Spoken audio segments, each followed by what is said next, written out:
All right, this video is going to be kind of different. Obviously, I'm not mic'd up because I broke the adapter that goes into my phone, so I'm waiting on that. But with the negative temps outside, all the snow that we got, it was like 20 degrees in here this morning, and the heaters have just been on kill mode just so I could try to get as much more work on this done as we can. So it's kind of hard with the heaters blaring and me trying to explain step by step. The part of this that we're at right now, it's kind of, I don't know, I guess to me it would be boring because it's literally just cleaning up wiring and redoing the wiring. But every time I get to a point where I think it'll be useful for something that you guys are going to be doing on your truck or potentially do on your truck, that's where I will stop and shut the heaters off, explain everything the best that I can to help you guys out and let you guys get a better understanding of what we're actually doing here. So hope you enjoy the video. Let's get to it.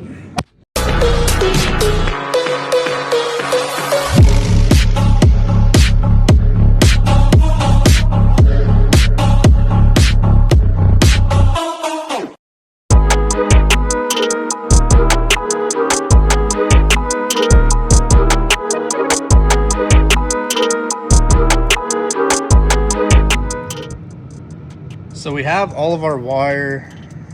I use this felt tape. It's like real soft. It just gives it a better overall finish here. Got all that tidied up. I'm thinking for the positive side of things, we are going to just go right on top here. The ground side, go right there. Kind of keep them both together. But what I am going to do is my alternator wire. I have more wire on the way for this. We are going to go straight from the alternator to the battery, from the battery up to this for our power supply, and then off the kill switch, I'm just going to run it off of the fuse box. So I got wire coming to where we can extend this forward and back on the truck, and then that should clean a lot of this up. Like, you can tell, like, there's just random stuff all over the place that we're constantly cleaning up, and we're going to clean it up, but yet it's still all going to be tucked nice away. It's not going to be no full wire tuck. We do still have the factory harness. It's not a standalone harness yet. Waiting for Wyatt to knock that out. But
did get our distribution blocks mounted.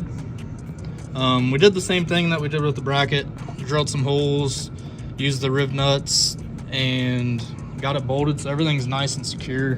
Don't have to worry about it bouncing around.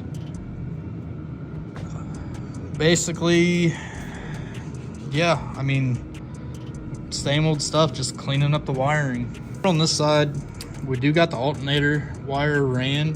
What I ended up doing was I just went straight down, and then I went, the front cross member is where I brought it back over to the driver's side, and then I just routed it right along the frame rail back to the battery, and I just have it thrown up right now. I don't want to hook anything up to the battery until I got everything ran back there.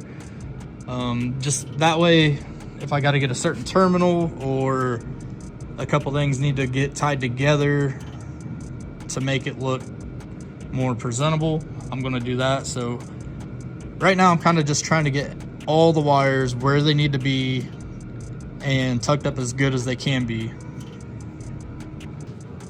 Well, that's going to wrap up this part of the video. I would say we're about 50% done with the wiring. We got wire from the alternator to the battery. We have our distribution blocks mounted, and now it's just extended wires, making new wires to go power ground. So we should be able to fire this up probably, I would say, the next video. There's a lot of stuff I kind of just need to hurry up and do on this, because here in probably the next week or so, I got to clear everything out of the shop.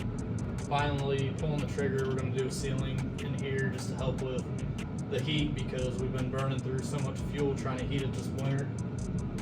So get these things out of here, get that knocked out, get it pulled back in, and then I would say once we pull it back in, that's when we're going to go to like the next step of what we have planned for this, which is going to require us to pull the trans and get rid of some suspension things. So I guess that's it for now.